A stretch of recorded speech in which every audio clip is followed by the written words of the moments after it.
Oof, what are my thoughts on black magic and spells? Take away the semantics of spell. Take away the semantics of black magic and translate that. Think about spell as every single time you try to convince yourself to do something. Every single time you get angry at someone else and you say nasty things to them, you're casting energy towards them or casting energy towards yourself. A spell is nothing but energy moving towards an idea. Now, technically, spells have a connection to an idea, but also in some kind of ritualistic form.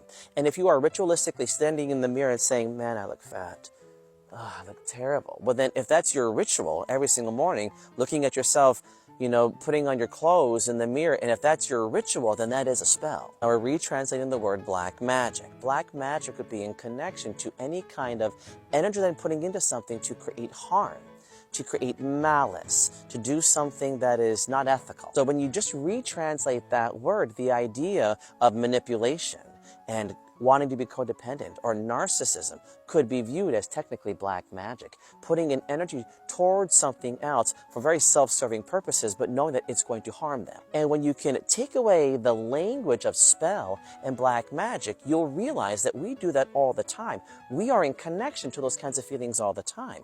And there's only power in that if you believe that there is power on it. Now, if you are connecting to some kind of kahuna or brujo or curandera who is working through some kind of ritualistic magic that they're, using earth medicine and more, does that have an effect on you? Well, only if you believe it. Only if you believe it. And I understand that that might feel a little bit of an attack on Aboriginal cultures. I come from an Aboriginal culture. I understand that. I was trained in the same exact thing, but it will never work if there is not coherence and acceptance of whatever that spell or that magic was.